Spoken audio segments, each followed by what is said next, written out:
எந்தெந்த மாநிலங்கள் இதுக்கு கை கொடுக்க போகுது? உங்களுக்கு இந்த 303 370 இந்த வாட்டி 75 இருக்கலாம், 78. இப்ப தமிழ்நாட்டுல ஒரு ஜெகன் மோகன் ரெட்டி மேல ஒரு பெரிய லெவல்ல அதிருப்தி, ஆனா முன்னாடி இருந்ததை விட கம்மியாகாம பாத்துக்கணுங்கிற மாதிரி சில ஸ்டேட்ஸ் இருக்காது.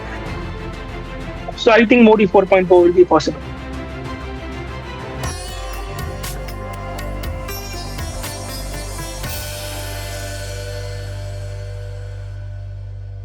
பாரதத்தின் சொந்தங்களுக்கு வணக்கம். இந்தியாவில் பாராளுமன்ற தேர்தல் இது வரைக்கும் 2 கட்டங்கள் நடந்து முடிஞ்சிருக்கு. அதுலேயும் குறிப்பா 2வது கட்டத்துல இந்த கர்நாடகா, கேரளா இங்க நடந்த இந்த எலெக்ஷன், இதுக்கான ஓட்டர் டர்ன் அரவுண்டு அது எப்படி இருந்திருக்கு? அது பாரதிய ஜனதா கட்சிக்கு சாதகமா இருந்திருக்கா? இப்ப வரப்போற இந்த 3ஆம் கட்ட தேர்தல், இதுல பார்த்தா குஜராத், இந்த உத்தரப்பிரதேஷ், இந்த மாதிரி முக்கியமான மாநிலங்கள்லாம் இருக்கு. இங்க வந்து இந்த ஓட்டர் டர்ன் அரவுண்ட் எப்படி இருக்க போகுது? இது பாஜகவுக்கு சாதகமான களம் இருக்கா? அதே மாதிரி நம்மளுடைய பாரத பிரதமர் நரேந்திர மோடி சொல்ற மாதிரி அந்த 400 சீட்டு, இதற்காக இந்த பாரதிய ஜனதா கட்சி எந்தெந்த மாநிலங்கள்ல அதிகமா கான்சென்ட்ரேட் பண்றாங்க, இது எல்லாத்த பத்தி நம்ம கிட்ட விரிவா பேசுறதுக்காக தேசிய சிறகுகள் யூடியூப் சேனலோட நிறுவனர் திரு சாய் கணேஷ் அவர்கள் இன்னைக்கு நம்மளோட இணைஞ்சிருக்காங்க. வணக்கம் சாய் கணேஷ். வணக்கம். வணக்கம். முதல் கேள்வி, இப்ப நடந்து முடிஞ்ச இந்த கர்நாடகா மற்றும் கேரளா, கர்நாடகால 14 தொகுதிகளுக்கும், அதாவது ஒரு பகுதிக்கு மட்டும்தான் நடந்திருக்கு.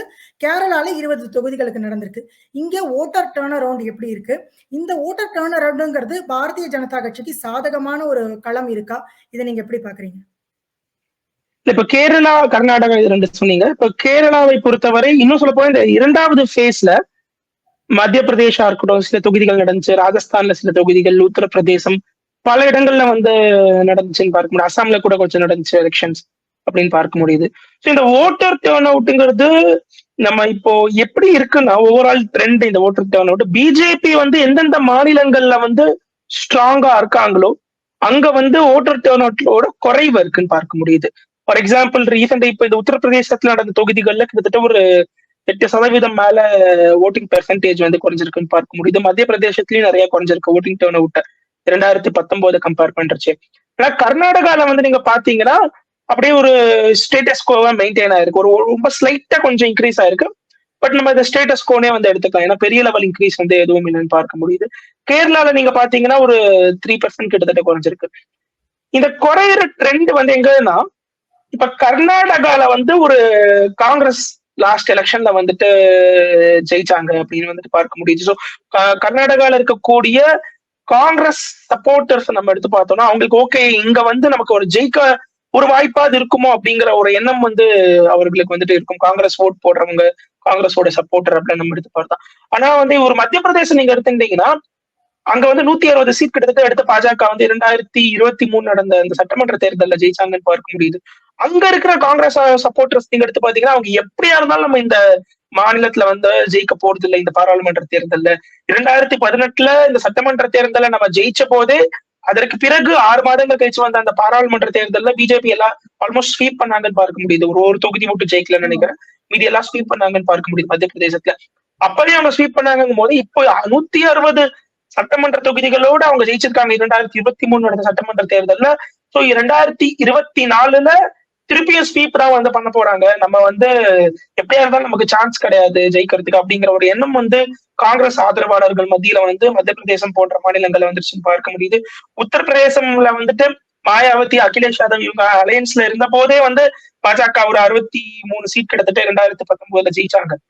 இப்ப வந்து மாயாவதி அகிலேஷ் அலையன்ஸ்ல மாயாவதியோட பகுஜன் சமாஜ் பார்ட்டியோட உத்தரப்பிரதேசல ஒரு சிறிய கட்சியான காங்கிரஸ் தான் இப்போ சமாஜ்வாதியோட அலையன்ஸ்ல இருக்காங்கும் போது, இப்ப அங்கேயும் வந்து பாஜகவிற்கு போன வாட்டியோட பெட்டர் சான்ஸ். போன வாட்டி 63, இந்த வாட்டி 73, 75 வரைக்கும் கூட போகலாம் அப்படின்னு வந்து நம்ம பார்க்கலாம். சோ அப்ப வந்து அங்க இருக்கக்கூடிய எதிர்கட்சி சமாஜ்வாதியோட ஆதரவாளர்களோ, காங்கிரஸ் ஆதரவாளர்களோ, பகுஜன் சமாஜோட ஆதரவாளர்களோ எப்படியா இருந்தாலும் நமக்கு இங்க வினிங் சான்ஸ் கிடையாது, நம்ம போய் போட்டு என்ன பண்ண போறோம் அப்படிங்கிற ஒரு எண்ணம் வந்து அவர்கள் அந்த இடத்துலயே வந்திருக்கலாம். ஆனா கர்நாடகா நீங்க எடுத்து பார்க்கும்போது, போன ஒரு ஸ்டேட் எலெக்ஷன்ல காங்கிரஸ் ஒரு பெரிய விக்டரி ஒண்ணு வந்ததுனால இந்த மாநிலத்தை நம்மளால ஜெயிக்க முடியுமா அப்படிங்கிற ஒரு எண்ணம் வந்து காங்கிரஸோட ஆதரவாளர்கள் மத்தியில இருப்பதால் கொஞ்சம் டேர்ன் அவுட் வந்து கர்நாடகால வந்து போன வாட்டி இருந்த டேர்ன் அவுட் அப்படியே மெயின்டைன் ஆயிருக்கு, கொஞ்சம் கூட போயிருக்கணும்னு நம்ம சொல்லலாம்.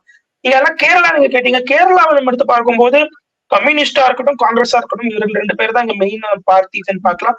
சோ இந்த 2 பார்ட்டிஸுக்குமே மத்தியில் ஆட்சி அமைப்பதற்கான வாய்ப்பு இல்லை என்பது அவங்களோட ஆதரவாளர்களுக்கு தெரியும் என்பதை ஒரு 3-4% வந்து கம்மியா போட்டிருக்காங்க ஓட்டு. எப்படியா இருந்தாலும் நம்ம போய் போட்டு ஒன்றும் ஆக போறது இல்லைன்னா அவங்க கேரளாலையும் ஓட்டிங் பூத் பெரிய லெவல்ல போகல. சோ இந்த ட்ரெண்ட் என்னன்னா, பிஜேபிக்கு எங்க வந்து ஸ்ட்ரென்த் வந்து அதிகமா இருக்கும், கண்டிப்பா வந்து அந்த மாநிலம் முழுவதும் பாஜக ஜெயிப்பாங்க அப்படிங்கும் போது இருக்கக்கூடிய வட மாநிலங்கள்ல வந்து டேர்ன் அவுட் வந்து குறையுதுன்னு பார்க்க முடியுது போன வாட்டியே கம்பேர் பண்ணுச்சு. கேரளால வந்துட்டு பிஜேபி ஒரு சக்தியே இல்லைனாலும் கம்யூனிஸ்டா இருந்தாலும் காங்கிரஸா இருந்தாலும் ஒரு பிரயோஜனம் இல்லை அப்படிங்கிற ஒரு எண்ணம் வந்துட்டு மத்திய இப்ப அவங்க ஜெயிச்சாலும் ஒன்னும் ஆக போறது இல்லைங்கிற எண்ணம் மக்களுக்கு தான் அங்க டேர்ன் அவுட் கொஞ்சம் குறையுது. கர்நாடகால பிஜேபிக்கு காங்கிரஸ் ஒரு டஃப் ஃபைட் கொடுக்க வாய்ப்பு இருக்கு அப்படிங்கிற ஒரு எண்ணம் காங்கிரஸோட சப்போர்டர்ஸ் மத்தியில் இருப்பதால் டேர்ன் அவுட் கொஞ்சம் இன்க்ரீஸ் ஆயிருக்குன்னு பார்க்க முடியுது. இதுதான் இப்பொழுது இருக்கக்கூடிய டேர்ன் அவுட்டோட ட்ரெண்ட். நம்ம கர்நாடகாவை டேர்ன் அவுட் நம்ம பார்க்கணும்னா இன்னும் அடுத்த ஃபேஸ்லயும் கர்நாடகால இன்னும் சில தொகுதிகள் வந்து எலெக்ஷன்ஸ் போறதுனால ஓவரால் டேர்ன் அவுட் வந்து எப்படி ரிஃப்ளெக்ட் ஆகுதுன்னு நம்ம குறைதா இருக்குதான்னு பார்க்கணும். ஆனால் தற்போது நடந்த தொகுதிகளோட டேர்ன் அவுட்ஸ் வந்து ஒரு 13 தொகுதிகள்ல 10 தொகுதிகள்ல வந்து டேர்ன் அவுட் வந்து போன வாட்டியோட கொஞ்சம் அதிகமா ஆயிருக்கு இந்த வாட்டி. அப்படிதான் வந்து ட்ரெண்ட் இந்த வாட்டி கர்நாடகால இருக்கு. பட் இந்த டேர்ன் அவுட் அதிகமாவதால போன வாட்டியோட ரிசல்ட் வந்து மாறி கர்நாடகால வருமா, ஏன்னா பெரிய லெவல்ல இன்க்ரீஸ் ஆகல. போன வாட்டி போட்டவங்க அப்படியே இந்த வாட்டி வந்து போட்டிருக்காங்க. அப்படிங்கும் போது இந்த பாஜக ஜனதாதளம் மதசார்பற்ற ஜனதாதளமோட அலையன்ஸ் வர கர்நாடகால இருக்கு என்பதால் ஓரளவுக்கு போன வாட்டி மொத்தமா இருக்கக்கூடிய 29 சீட்ல ஒரு 24-25 கர்நாடகால ஜெயிச்சிருவாங்கன்னு நான் பாக்குறேன். நீங்க கேரளா கேட்டீங்க, கேரளாவை பொறுத்தவரை கண்டிப்பாக ஒரு 2-3 தொகுதிகள் பாஜகவிற்கு வெற்றி பெற ஒரு வாய்ப்பு இருக்கு. ஒரு திருவேண்டரமா இருக்கட்டும், ஒரு திரிசூரா இருக்கட்டும், ஏன்னா பாலக்காடா இருக்கட்டும், இங்கெல்லாம் பாஜகவிற்கு ஒரு வெற்றி வாய்ப்புகள் இருக்கு. அது எந்த லெவலுக்கு போய் வெற்றி பெறாங்கன்னு நம்ம கண்டிப்பா ஜெயிச்சிருவாங்கன்னு சொல்ல முடியாது. எந்த லெவலுக்கு போய் அவங்க வெற்றி பெறாங்க, க்ளோஸ் எலெக்ஷன் போகும், எந்த லெவலுக்கு போய் ஜெயிப்பாங்கன்னு நம்ம பார்க்கலாம். ஆனா இதுவே வந்து வட மாநிலங்கள் உத்தரப்பிரதேசமா இருக்கட்டும், மத்திய பிரதேசமா இருக்கட்டும், சத்தீஸ்கரா இருக்கட்டும், ராஜஸ்தானா இருக்கட்டும், இங்க இருக்கக்கூடிய அனைத்து தொகுதிகளிலும் வெற்றி வாய்ப்பு இருக்குன்னு நான் சொல்லவில்லை. கண்டிப்பா பாஜக தான் வந்து வெற்றி பெறுவாங்க. கர்நாடகாலையும் மினிமம் ஒரு 20-22 சீட் வரைக்கும் மினிமம் வெற்றி பெறுவாங்க. அதே மாதிரி 25-26 வரைக்கும் எப்படியோ லாஸ்ட் மைல்ல வந்து லாஸ்ட் மைல் பூத் கேம்பெயினிங் அதெல்லாம் அவங்க நல்லா பண்ணுவாங்க. 25-26 ஃபார் பிஜேபி ஜேடிஎஸ் அலையன்ஸ் டுகெதரா 25-26 ஜெயிச்சிருவாங்க கர்நாடகால அப்படின்னு தான் நான் பாக்குறேன். கர்நாடகால முதல் 14 தொகுதிகளுக்கு தான் நடந்திருக்கு. இன்னும் 14 தொகுதிகள் இருக்கு. சோ மொத்தம் 28ல போன வாட்டி 25 பாரதிய ஜனதா கட்சி தனிப்பட்ட முறையிலேயே ஜெயிச்சிட்டாங்க. இப்ப இந்த ஃபேஸ் 1ல நீங்க சொல்றது பாத்தீங்கன்னா ஓட்டர் பெர்சன்டேஜ் குறைஞ்சிருக்கு சில இடங்கள்ல அப்படிங்கிறதுக்கு காரணம் எதிர்கட்சிகள் எப்படி இருந்தாலும் ஜெயிக்க வாய்ப்பு இல்லை அப்படிங்கிறதுக்காக மேபி அவங்க கிரவுண்ட் ஒர்க் பண்ணல. நம்ம இந்த ரொம்ப குறைஞ்சிருக்கு கர்நாடகாவை பொறுத்தவரை ரொம்ப குறைஞ்சிருக்குங்கிறது நம்ம ரொம்ப நோண்டி பார்க்க வேணாம். ஏன்னா அந்த டிக்ரீஸ்ங்கிறது ரொம்ப ஒரு மைன்யூட் லெவல்ல தான் இருக்கு. எங்க ஏறி இருக்கோ அங்கேயும் மைன்யூட் லெவல்ல தான் இருக்கு. சோ நம்ம அதை வந்து குறைஞ்சிருக்குன்னு பாக்குறத விட ஸ்டேட்டஸ் கோவா இருக்குன்னு பார்க்கலாம். கம்பேர் டு நார்த் இந்தியால இருக்கக்கூடிய ஸ்டேட்ஸ் கம்பேர் பண்றச்சே கர்நாடகால ஸ்டேட்டஸ் கோ இருக்கு அப்படிங்கிறதுக்கு காரணம் கர்நாடகாவில் இருக்கக்கூடிய காங்கிரஸ் ஆதரவாளர்களுக்கு போன வருஷம் கர்நாடகால காங்கிரஸ் ஜெயிச்சது ஒரு ஹோப் வந்து கொடுத்திருக்கு. அதனால ஸ்டேட்டஸ் கோ மெயின்டைன் ஆயிருக்கே தவிர ஸ்லைட் இன்க்ரீஸ் ஸ்லைட் டிக்ரீஸ்ல நம்ம வந்து மார்ஜினலா இருக்கிறதுலாம் கன்சிடர் வந்துட்டு பண்ண முடியாது. ஸ்லைட் டிக்ரீஸ் சில தொகுதிகள்ல இருக்குன்னா வெயில் கூட காரணமா இருக்கலாம். நம்ம அதை ரொம்ப மைக்ரோ அனலைஸ் பண்ணி இங்க பார்க்க முடியாது. ஆன்டி இன்கம்பன்சி வந்து இங்க ஒரு ரோல் ப்ளே பண்ணுதா, especially with Karnataka? Anti incumbency R central சொல்றீங்களா ஸ்டேட் சொல்றீங்களா? ஸ்டேட்ல இருக்கக்கூடிய காங்கிரஸ் அரசாங்கம் இல்லங்க. ஆன்டி இன்கம்பன்சி இருந்துச்சுன்னா இப்ப தமிழ்நாடு நீங்க எடுத்துட்டீங்கன்னா போன வாட்டியோட ஓட்டு டர்னர் வந்து குறைஞ்சிருக்கு. கிட்டத்தட்ட ஒரு 5-6% கிட்டத்தட்ட குறைஞ்சிருக்குன்னு பார்க்க முடியுது. அதற்கு வந்து காரணம் வந்து இங்க இருக்கக்கூடிய திமுக மீது இருக்கக்கூடிய ஒரு ஆன்டி இன்கம்பன்சி. திமுகவின் ஆதரவாளர்கள் நிறைய பேர் போய் ஓட்டு போடல அப்படிங்கிற ஒரு ட்ரெண்ட் வந்து தமிழ்நாட்டில் இருக்கு. ஆனா அந்த மாதிரி ட்ரெண்ட் கர்நாடகால இல்ல. அப்படி இருந்தது என்றால் அந்த ஓட் சதவீதம் வந்து ஒரு 4-5% வந்து குறைஞ்சிருக்கும். அது குறையலங்கிறதுனால ஸ்டேட் லெவல்ல ஆன்டி இன்கம்பன்சி வந்து கர்நாடகால பெருசா இல்ல. இன்னும் சொல்ல போனா இப்ப இந்த வீடியோ பேசும்போதே பெங்களூர் இங்க இருந்தா நான் வந்து பேசிட்டு இருக்கேன். பெரிய லெவல் ஆன்டி இன்கம்பன்சி இல்ல. அதுக்காக ப்ரோ இன்கம்பன்சி வேவ் காங்கிரஸ் ஃபேவரபிளா இருக்கா அப்படின்னா கிடையவே கிடையாது. ஏன்னா 2023 வந்த ரிசல்ட் வந்து 24ல காங்கிரஸால பண்ண முடியும்னா பண்ணவே முடியாது.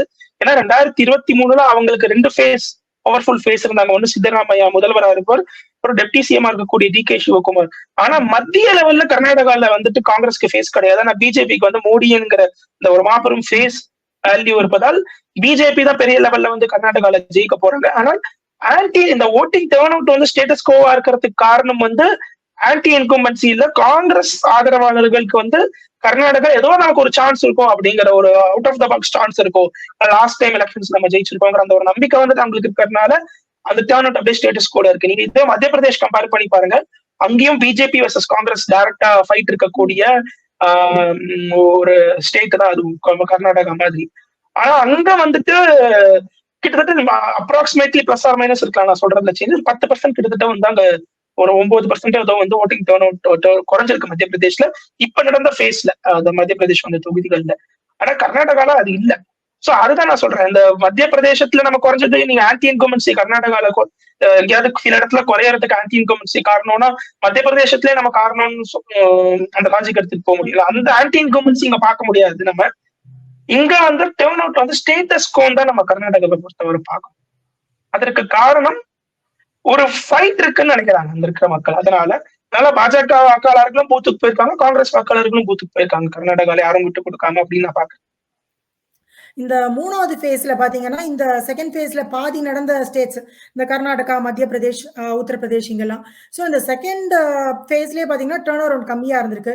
இது வந்து எந்த மாதிரி மெசேஜ மக்களுக்கு எந்த மாரி ஒரு மனநிலைய உருவாக்கும்? 3வது இதுக்கு ஏற்கனவே சில தொகுதிகள்ல நீங்க சொல்ற மாதிரி மக்கள் காங்கிரஸ்க்கு இங்க ஜெயிச்சாலும் பெருசா ஒண்ணும் வாய்ப்பில்ல. கர்நாடகா விட்டுருங்க. மத்திய பிரதேஷ்ல சொல்றேன்.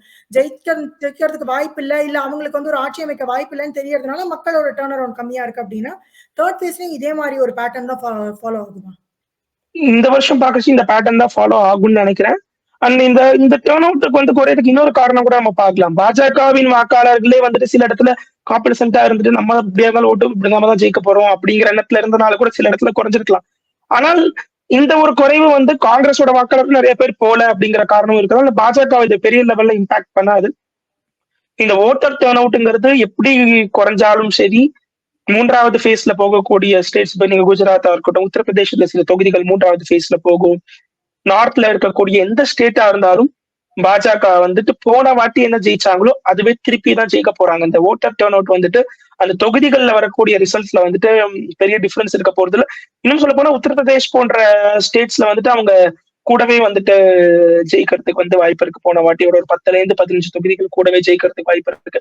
குஜராத்ல கூட ஜெயிக்க முடியாது, ஏன்னா போன வாட்டி அவங்க எல்லாமே ஜெயிச்சிட்டாங்க. சோ வந்து கூட ஜெயிக்கிறதுக்கு வந்து எதுவும் கிடையாது. சோ குஜராத், ராஜஸ்தான், மத்திய பிரதேஷ்ல இங்க அவங்களுக்கு பெரிய கெயின் இருக்காது. ஏன்னா ஆல்மோஸ்ட் ஒரு 99% அவங்க தான் வந்து போன வாட்டி வந்து ஜெயிச்சிருந்தாங்கன்னு பார்க்க முடியுது. ஆனா உத்தரப்பிரதேசத்துல கொஞ்சம் கெயின் வந்து பாஜகவுக்கு நம்பர் ஆஃப் கான்ஸ்டிடுவன்சிஸ் எவ்வளவு ஜெயிக்கிறாங்க கெயின் வந்து உத்தரப்பிரதேசத்துல இருக்கும். இந்த வாட்டி நம்மளுடைய பாரத பிரதமர் வந்து அவருடைய இலக்கா 400 இடங்களை சொல்லியிருக்காரு.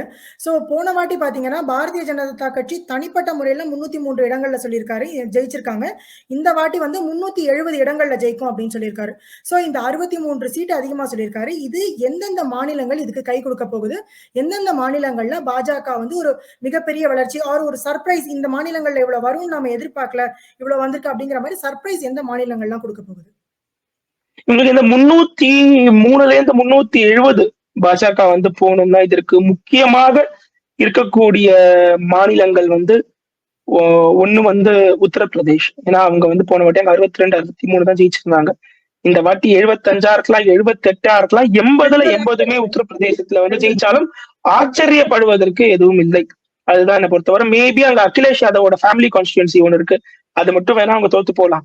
மீதி ராய்பரேலி, சோனியா காந்தி அவர்கள் போன வாட்டி இந்த கான்ஸ்டிடுவன்சில கூட இந்த வாட்டி பாஜக ஜெயிக்க தான் வாய்ப்பு இருக்குன்னு சொல்றாங்க. சோ உத்தரப்பிரதேசத்துல அவங்களுக்கு ஒரு 15 சீட்ஸ் கெயின் ஆனாலும் இதுல ஆச்சரியப்படுறதுக்கு எதுவும் இல்லை. அதே மாதிரி வெஸ்ட் பெங்கால்ல போன வாட்டி 19 ஜெயிச்சாங்க. வெஸ்ட் பெங்கால் ஒரு 6 கெயின் ஆச்சுன்னா ஒரு 25 வரைக்கும் போனா அவங்களுக்கு அது வந்து டஃப் தான் அந்த 25 வரைக்கும் அவங்க போறது என்பது வந்து. ஆனா அந்த 370 ரீச் பண்ணோம்னா வெஸ்ட் பெங்கால் அவர்கள் அந்த ஒரு 6 சீட் வந்து கெயின் பண்ணும். ஒரிசால ஒரு 3-4 சீட், ஒரு 5 சீட்ஸ் கிட்டத்தட்ட கெயின் பண்றதுக்கு ஒரு சான்ஸ் வந்துட்டு இருக்கு, பார்க்க முடியுது. சோ இதெல்லாம் நீங்க சேர்த்து பார்த்தாலே ஒரு 15-25 சீட்ஸ் கிட்டத்தட்ட வந்து பாஜகவிற்கு வந்து கெயின் ஆயிடுச்சு நம்ம வந்து பார்க்கலாம். அதுக்கப்புறமா நீங்க இப்ப தமிழ்நாட்டுல ஒரு 3-4 அவங்க வந்து ஜெயிக்கிறாங்க அப்படின்னா, தெலுங்கானால போன வாட்டி 4 ஜெயிச்சாங்க, அதுல இருந்து ஒரு 4 எக்ஸ்ட்ரா வருது 8. அதே மாதிரி இந்த வாட்டி ஆந்திரால சந்திரபாபு நாயுடு, பவன் கல்யாண் அவங்களோட கூட்டணி போட்டிருக்காங்க.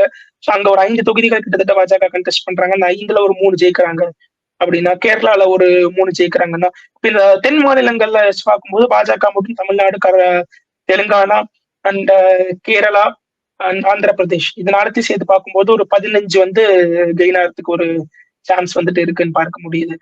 இந்த மிஷன் சவுத் அப்படின்னு இந்த 5 மாநிலங்கள் தெற்க இருக்கக்கூடிய 5 மாநிலங்கள்ல வந்து ஒரு நல்ல வளர்ச்சி இந்த வாட்டி பாஜகக்கு இருக்குங்கிறது உங்களுடைய ஸ்பெகுலேஷனா? கண்டிப்பா கண்டிப்பா ஒரு 10-15 தொகுதிகள் போன வாட்டியோட பாஜக தனிப்பட்ட முறையில் தென்னிந்தியாவில் கூட ஜெயிப்பாங்கன்னு தான் நான் பாக்குறேன். கண்டிப்பா.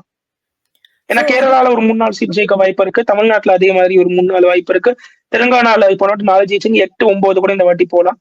அதற்கு ஒரு வாய்ப்பு இருக்கு. ஆந்திரால வந்து ஜெகன் மோகன் ரெட்டி மேல ஒரு பெரிய லெவல்ல அதிருப்தி இருப்பதாக சொல்றாங்க. அப்படி இருக்கும்போது சந்திரபாபு நாயுடு, பவன் கல்யாண், பிஜேபி இந்த ஒரு அலையன்ஸ் அங்க நல்லா பெர்ஃபார்ம் பண்றாங்க அப்படின்னா அவர்களுக்கு ஒரு 3 தொகுதிகள் கிட்டத்தட்ட அவங்க ஆந்திரால ஜெயிக்கலாம். அது என்டிஏக்கே ஆந்திரால ஒரு 15-20 தொகுதிகள் 15 தொகுதிகள் கிட்டத்தட்ட வந்து வருவதற்கு வந்து ஒரு வாய்ப்பு வந்துட்டு ஆந்திரால இருக்கு. ஸோ அந்த 400 நம்பருக்கு வந்து ஆந்திராவே ஒரு பெரிய ரோல் வந்து பிளே பண்ண வாய்ப்பு இருக்கு. ஏன்னா அங்க ஒரு என்டிஏ ஒரு ஃபோர்ஸா இப்போ வந்துட்டு ஆந்திரால இருப்பதா. ஸோ அதே மாதிரி மகாராஷ்டிரால போன வாட்டி கண்டெஸ்ட் பண்ணதோட கொஞ்சம் கூட வந்து கண்டெஸ்ட் பண்றாங்க. ஸோ அந்த கூட கண்டெஸ்ட் பண்றத வந்து கொஞ்சம் ஜெயிச்சாங்கன்னா அது அங்க ஒரு சான்ஸ் இருக்கு நம்ம வந்துட்டு பார்க்கலாம். அண்ட் இதுக்கு நம்ம 370 வருவதற்கு வந்து இந்த ஸ்டேட்ஸ் எல்லாம் வந்துட்டு வாய்ப்பு இருக்குன்னு நம்ம சொல்றோம். ஏன்னா தமிழ்நாட்டுல கண்டிப்பா சில சீட்ஸ் கூட ஜெயிக்க போறாங்க. ஏன்னா முன்னாடி அவங்களுக்கு இருந்தது 0 கூட ஜெயிக்க போறாங்க. கேரளால கூட ஜெயிக்க போறாங்க. ஏன்னா முன்னாடி இருந்தது 0. ஆனா முன்னாடி இருந்ததை விட கம்மியாகாம பாத்துக்கணுங்கிற மாதிரி சில ஸ்டேட்ஸ் இருக்காது. வெஸ்ட் பெங்கால் நான் சொன்ன 19-25 வரைக்கும் போலான்னு. மேபி 19 ஒரு 2-3 குறைஞ்சாலும் குறையலாம் கடைசி நேரத்துல. அதுக்கும் வாய்ப்பு இருக்கு. சோ அங்கெல்லாம் அவங்க வந்து கொஞ்சம் கேர்ஃபுல்லா இருக்கிற மாதிரி இருக்கும் வெஸ்ட் பெங்கால் பொறுத்தவரை. அண்ட் மகாராஷ்டிரா பொறுத்தவரையும் கொஞ்சம் அவங்களுக்கு கேர்ஃபுல்லா இருக்கிற மாதிரி இருக்கும். ஏன்னா மகாராஷ்டிரால கடைசி 5 வருடங்கள்ல நடந்த அந்த பொலிட்டிக்கல் சேஞ்சஸ் என்பது ரொம்ப நிறைய இருக்கு. இந்தியால எந்த மாநிலத்திலயும் அந்த லெவலுக்கு வந்து பொலிட்டிக்கல் சேஞ்சஸ் வந்துட்டு நடக்கல. அப்படிங்கும்போது 2 பெரிய கட்சிகள் அங்க உடஞ்சிருக்கு அப்படின்னு இருக்கும்போது எந்த ஃபேக்ஷன் ஆஃப் என்சிபி சிவசேனாக்கு ஆதரவு அதிகம் இருக்கு என்பது வந்து இப்ப நம்மளால கணிப்பது என்பது ரொம்ப கடினம். எலெக்ஷனுக்கு அப்புறம் தான் அது நம்மளால கரெக்டா வந்துட்டு புரிஞ்சுக்க முடியும் என்ன மாதிரி டைனாமிக்ஸ் மாறி இருக்கு அப்படின்னு மகாராஷ்டிரால. சோ மகாராஷ்டிரால இருக்கிறத வந்து தக்க வைத்துக்க வேண்டும். அது ஒரு முக்கியமான விஷயம் இருக்கு. பீகார்ல என்னை பொறுத்தவரை போன வாட்டி என்ன பிஜேபி ஜெயிச்சாங்களோ அதை வந்து தக்க வச்சுருவாங்க அப்படின்னு தான் நான் நினைக்கிறேன். மேபி என்டிஏக்கு பீகார்ல அவங்க குறையாம பாத்தீங்கன்னா நிதிஷ்குமார் மீது ஒரு பெரிய லெவல்ல மாநில லெவல்ல அதிருப்தி இருக்காங்க. அதிருப்தி பாஜக மீது இல்ல. சோ என்டிஏல நிதிஷ்குமாருக்கு வந்து ஒரு ஷேர் வந்துட்டு குறையலாம் ஜெயிக்கிறது. ஆனா பிஜேபியோட ஷேர் அப்படியே இருக்கும். சோ அப்படி இருக்கும்போது என்டிஏயோட நம்பர்ஸ் வந்து பீகார்ல குறையறதுக்கு ஒரு ஒரு த்ரெட் அவங்களுக்கு பீகார்ல இருக்கு. சோ இந்த 400 போனோம்னா நிதிஷ்குமாருக்கும் குறையாம பிஜேபி பார்த்துக்கணும். மகாராஷ்டிரால அவங்களுக்கு இருக்கக்கூடிய அலையன்ஸ் பார்ட்னர் சிவசேனாவுடைய அந்த ஷிண்டே ஃபேக்ஷனா இருக்கட்டும், அதே மாதிரி தேசியவாத காங்கிரஸோட அஜித் பவாரோட ஃபேக்ஷனா இருக்கட்டும், அங்க அவங்க குறையாம வந்துட்டு பாத்துக்கணும். அப்படிங்கும் போது ஏன்னா இவர்களுக்கு வந்து நார்த்ல அவங்களோட ஸ்ட்ராங் ஜோன் மத்திய பிரதேஷ், ராஜஸ்தான், குஜராத், சத்தீஸ்கர் இங்கெல்லாம் இருக்குல்ல, இங்கெல்லாம் அவர்கள் கெயின் பண்றதுக்கு இவங்களுக்கு அங்க பெருசா இல்ல. ஏன்னா ஆல்மோஸ்ட் எல்லாமே ஜெயிச்சிட்டாங்க. மிஞ்சி போனா 2-3 தொகுதி எல்லா ஸ்டேட்டும் சேர்ந்து கூட ஜெயிக்கலாம். ஏன்னா அவர்தான் அங்க போன வாட்டி அங்க தோத்தாங்க. அதே இந்த வாட்டி ஜெயிக்கிறதுக்கு வாய்ப்பு இருக்கு. அங்க வந்து அவங்களோட ஸ்ட்ராங் ஜோன்ல அவங்க கெயின் பண்ண போறாங்கன்னா உத்தரப்பிரதேஷ்ல மட்டும் கண்டிப்பா கெயின் பண்ணுவாங்க. 2014 73 ஜெயிச்சாங்க. அது 63 கிட்ட போச்சு. ஒரு கிட்டத்தட்ட ஒரு 10-11 தொகுதி கம்மியா ஜெயிச்சாங்க 2019 14 கம்பேர் பண்றச்சு. ஏன்னா அப்போசிஷன் அந்த ஒரு மாயாவதி அகிலேஷ் அலையன்ஸ் இருந்ததால இப்ப அந்த அலையன்ஸ் இல்ல என்பதால் திருப்பி அது 73 வரைக்கும் 2014 நம்பர் மினிமம் எடுத்துருவாங்க. அந்த 2014 விட இப்போ உத்தரப்பிரதேசத்துல பிஜேபி ஸ்ட்ராங். யோகி ஆதித்யநாத்துக்கு ஒரு நல்ல பேர் வந்துட்டு இருக்கு. அப்போ பிஜேபி கவர்மெண்ட் ஸ்டேட்ல கிடையாது 2014. அது தவிர இப்போ இந்த ராம் டெம்பிளோட இம்பாக்ட் யூபியில ஒரு பெரிய லெவல்ல இருக்கும். சோ அது ஒரு 78 வரைக்கும் எடுத்துட்டு போகும். நார்த்ல அவங்க யூபியில மட்டும் தான் கெயின் பண்ண போறாங்க. ஆனா அவங்க மத்திய பிரதேஷ், ராஜஸ்தான், சத்தீஸ்கர் லூஸ் பண்ண மாட்டாங்க இன்னும் பெருசா. சோ அங்க அவங்களுக்கு பெரிய த்ரெட் கிடையாது. ஆனா என்டிஏவா பீகார்ல கொஞ்சம் லூஸ் பண்ண வாய்ப்பு இருக்கு. பிஜேபி இண்டிவிஜுவலா லூஸ் பண்ணலன்னா கூட என்டிஏவா சில தொகுதி குறைய வாய்ப்பு இருக்கு. அவங்க குறையாம பாத்துக்கணும். அண்ட் வெஸ்ட் பெங்கால் அவங்க வந்துட்டு குறையாம பாத்துக்கணும். சில தொகுதி அவங்க வந்துட்டு 19 குறையாம பாத்துக்கணும். மகாராஷ்டிரா, பீகார்ல எல்லாம் வந்து நீங்க சொல்ற காரணம் புரியுது. பட் வெஸ்ட் பெங்கால்ல பார்த்தா ஏற்கனவே அங்க ஒரு ஆன்டி இன்கம்பன்சி இருக்கு. இந்த சந்தேஷ்காலி இன்சிடென்ட்க்கு அப்புறமா வந்து மக்களுக்கு பரவலான அதிருப்தி இருக்கு. அதுவும் நேத்து சந்தேஷ்காலியில வந்து என்எஸ்ஜி கமாண்டோஸ் போற அளவுக்கு அங்க பெரிய பிரச்சனைகள்லாம் நடந்திருக்கு. இதற்கு அப்புறமும் அங்க நடக்க போற அந்த போலிங்ல வந்து பாரதிய ஜனதா கட்சிக்கு எதிர்ப்பான மனநிலை மக்கள் கிட்ட இருக்கும் அப்படிங்கிற ஒரு இது இருக்கா? இல்ல இப்ப நம்ம வெஸ்ட் பெங்கால் பொறுத்தவரை பார்த்தோம்னா லாஸ்ட் 2021 எலெக்ஷன் ஸ்டேட் எலெக்ஷன் நடக்கும் போது கூட அங்க பிஜேபி ரொம்ப ஒரு ஒரு ஹைப்டா வந்துட்டு இருந்துச்சு. நிறைய இவ்வளவு ஜெயிப்பாங்க இவ்வளவு ஜெயிப்பாங்க. கிரவுண்ட் ரியாலிட்டிங்கிறது வந்துட்டு அவங்க எதிர்பார்த்த அளவுக்கு ஜெயிக்க முடியல அப்படிங்கறத நம்மளால பார்க்க முடிஞ்சு. சோ இந்த வாட்டியும் கூட ஏன்னா வெஸ்ட் பெங்கால்ல வந்து மம்தா ஒரு ஒரு கவர்மெண்ட் வந்துட்டு ஸ்டேட் லெவல்ல ஒரு ஸ்ட்ராங்கான ஒரு கவர்மெண்ட் வந்து அங்க இருக்கிறதுனால அது வந்து எப்படி வேணாலும் வந்துட்டு வெஸ்ட் பெங்கால் இப்படியும் போல அப்படி ஒரு ட்ரிக்கியான ஸ்டேட் நான் சொல்ல வருது. சோ ஒரு த்ரெட் இருக்கிற ஸ்டேட் நான் கண்டிப்பா குறையும்னு நான் சொல்ல வரல. எக்கானமி கண்டிப்பா வெஸ்ட் பெங்கால்ல ஏறிடும் நம்ம சொல்ல முடியாது. யூபி மாதிரி அது யூபி மாதிரி கண்டிப்பா ஏறிடும். ஆனா மத்திய பிரதேஷ் மாதிரி ஏறாம வந்து அப்படியே மெயின்டைன் பண்ணிடலாம். அவங்க வாட்டி எல்லாமே ஜெயிச்சாங்க என்னவோ அந்த மாதிரி மெயின்டைன் பண்ணிடலாம். போன வாட்டி இருந்த நம்பரை மெயின்டைன் பண்ணிடலாம். குஜராத்ல 26/26 இருந்துச்சு, அதை அப்படியே மெயின்டைன் பண்ணிடலாம். ஏன்னா இந்த குஜராத்லயா இருக்கட்டும், மத்திய பிரதேஷ்ல இருக்கட்டும், அவங்க காங்கிரஸ் வந்துட்டு அப்போஸ் பண்றாங்க. They are very weak. ஆனா திரிணாமுல் காங்கிரஸ் நம்ம எடுத்து பார்த்தோம்னா அங்க நிறைய இஷ்யூஸ் வந்துட்டு திரிணாமுல் காங்கிரஸ் மேல இருக்கக்கூடிய கரப்ஷன் இஷ்யூவா இருக்கட்டும், இந்த சந்தேஷ்கால் இஷ்யூவா இருக்கட்டும், இது எல்லாமே இருந்தாலும் வெரி வெரி ஸ்ட்ராங் பார்ட்டி அப்படிங்கறத வந்து யூ கான்ட் டினை தட். அப்படி இருக்கும்போது and BJP is not a complete party in West Bengal like how it is in Uttar Pradesh or Madhya Pradesh or Gujarat. So அப்படி இருக்கும்போது இட்ஸ் அ வெரி ட்ரிக்கி ஸ்டேட்னு தான் நான் சொல்ல வரேன். 19ல இருந்து 25 போலாம், 15 போலாம். அதுதான் நான் சொல்ல வரேன். கண்டிப்பா 15 போகும்னு நான் சொல்லல. அங்க ஒரு த்ரெட் தான் நான் சொல்றேன். 25 போற அளவுக்கு அவங்களுக்கு ஆப்பர்ச்சுனிட்டி இருக்கு. அதே மாதிரி 15 போற அளவுக்கு த்ரெட்டா இருக்கு. They have to be very careful that it won't go till 15 and they have to work till last mile that it will go till 25. அதுதான் என்னோட பாயிண்ட் வெஸ்ட் பெங்கால் பொறுத்தவரை. ஓகே. இப்ப வந்து மோடி 3.0 ஏன்னா அவரே சொல்லியிருக்காரு 1.0 2.0ல ட்ரெய்லர் தான் இனிமே வரதுதான் மெயின் அப்படிங்கிற மாதிரி சொல்லியிருக்காரு. மோடி 3.0ல நீங்க என்ன பாக்குறீங்க? மோடியோட என்ன பண்ணுவாருங்கிறது அந்த அவங்களுக்கு மட்டும்தான் தெரியும். You can't predict what they are going to do. அந்த மாதிரி ஒரு கவர்மெண்ட் ஒன்று. பட் நான் இந்த 3.0 மோடி 3.0ல நான் என்ன எதிர்பார்க்கிறேன்னா, ஃபர்ஸ்ட் வந்துட்டு அந்த டெவலப்மெண்டல் ஒர்க்ஸ் வந்துட்டு லாஸ்ட் டைம்ல என்ன நடந்துச்சோ லாஸ்ட் 10 இயர்ஸ்ல அதை விட இன்னும் வந்து ஸ்பீடாக நடக்கிறதுக்கு அது ஒரு விஷயம் இருக்கு. ரெண்டாவது வந்து எந்த ஒரு நம்பர்ல வந்துட்டு அவங்க வந்துட்டு வராங்க அப்படிங்கறது நம்ம பார்க்கணும். ஃபார் எக்ஸாம்பிள் 370 எடுத்து மோடி 3.0 வந்தா இட் வில் பி அந்த டிஃபரண்ட் ஸ்கேல். ஏன்னா அவங்களுக்கு 2/3 மெஜாரிட்டி ஸ்பெஷல் மெஜாரிட்டி கிடைக்குதுங்க போது இன்னும் நிறைய விஷயம் அவங்களால பண்ண முடியும். ஆனா 320 330 தான் வந்து பிஜேபி மட்டும் இண்டிவிஜுவலா நான் சொல்ல வரேன், நாட் ஃபார் இந்தியா. அவங்க வந்து அவ்வளவுதான் ஜெயிக்கிறாங்க அப்படின்னா then it will be of a different case. So அப்படி பார்க்கலாம். ஸோ 370 அந்த மாதிரி ஜெயிக்கிறாங்க அப்படின்னா நிறைய ஹிந்துத்துவ சம்பந்தப்பட்ட விஷயங்கள் கூட அவங்க வந்துட்டு ரொம்ப அக்ரெசிவா பண்றதுக்கு ஒரு இல்ல அமெண்ட்மெண்ட்ஸ் பண்ண முடியும் 370 மேல இருக்குங்கும் போது. அண்ட் அட் சேம் டைம் நம்ம அதை 370 ரொம்ப இது பண்ண முடியாது. ஏன்னா வந்து அதை பார்க்க ராஜ்யசபாலேயே உங்களுக்கு 2/3 ஆஃப் மெஜாரிட்டி வந்து which there not having now. அப்படிங்கும் போது ராஜ்யசபாலேயே லோக்சபா அளவுக்கு உங்களுக்கு ஈக்குவல் ஸ்ட்ரென்த் வந்தாதான் அந்த அளவுக்கு ஒரு அக்ரெசிவான அவங்களுக்கு இது வந்துட்டு பண்ண முடியும். பட் வந்து மோடி 3.0 நான் எதிர்பார்க்கறது வந்து last 10 years we have seen enormous development under Modi. But இந்த 3.0ல இன்னும் கூட வந்துட்டு இருக்கும் நான் வந்துட்டு எதிர்பார்க்கிறேன். ஃபார் எக்ஸாம்பிள் புல்லட் ட்ரெயின்ஸ் மாதிரி விஷயங்கள் வந்துட்டு வரலாம். ஸோ அண்ட் ரோட்வேஸ் வந்து இன்னும் இப்பவே பயங்கர ஸ்பீட்ல தான் கட்டிட்டு இருக்காங்க. இன்னும் வந்து இன்ஃப்ரா பெரிய லெவல்ல வந்துட்டு டெவலப் ஆகலாம். ஸ்டில் இந்தியா இஸ் இன் ஒரு டெவலப்பிங் ஃபேஸ்ல தான் இந்தியா ஸ்டில் இருக்கு. பட் மோடி 3.0 முடியும் போது ஓரளவுக்கு டெவலப் ஃபேஸை வந்து நம்ம இறங்கியிருப்போம் அப்படின்னு நான் எதிர்பார்க்கிறேன். ஸோ ஒரு பெர்மனன்ட் மெம்பர்ஷிப் நம்ம கேட்டுட்டு இருக்கிற யூஎன் பெர்மனன்ட் மெம்பர்ஷிப் இந்த மாதிரி விஷயங்கள்லாம் இதுல 3.0க்குள்ள நடக்கிறதுக்கான சாத்தியக்கூறுகள் இருக்கா? இல்ல இந்த 3.0 அது வந்து டோட்டலா ஜியோ பாலிடிக்ஸ் இந்த யூஎன் பெர்மனன்ட் மெம்பர்ஷிப்ங்கிறது. அண்ட் அது நம்மளால இங்க வர ஸ்ட்ரென்த்துக்கும் அதுக்கும் ஒரு சமன் கிடையாது. அதை வச்சு நம்ம சொல்ல முடியாது. We have to see what other geopolitical global changes எப்படி நடக்குது அப்படிங்கறத வச்சுதான் நம்ம வந்து அந்த யூஎன் இது பெர்மனன்ட் மெம்பர் சீட் கிடைக்குமா. ஏன்னா வந்து சைனாக்கு அந்த வீட்டோ பவர் இருக்கிறதுனால நமக்கு அந்த பெர்மனன்ட் சீட் இந்தியா கிடைக்கணும் போது China will use that veto power to deny the permanent member seat. அப்படிங்கிறதுனால இந்த 3.0க்கும் அந்த யூஎன் அந்த ஒரு செக்யூரிட்டி கவுன்சில் இருக்கக்கூடிய அந்த பெர்மனன்ட் மெம்பர்ஷிப்புக்கும் சம்பந்தம் கிடையாது. But we can see a very aggressive foreign policy under Modi 3.0. If Modi is winning back அப்படின்னா ஒரு குளோபல் லெவல்ல அவருடைய பிராண்டுங்கிறது எங்கேயோ போக போகுது அப்படிங்கிறது அர்த்தம். ஸோ அப்படி இருக்கும்போது இந்தியாவோட geopolitics how they are dealing with other கண்ட்ரீஸ்ங்கிறது it will be more aggressive. இப்போ Modi 1.0 it was not that aggressive. But இந்த 2.0 when Jaishankar became foreign minister, especially after the Ukraine war, even till that it was not aggressive.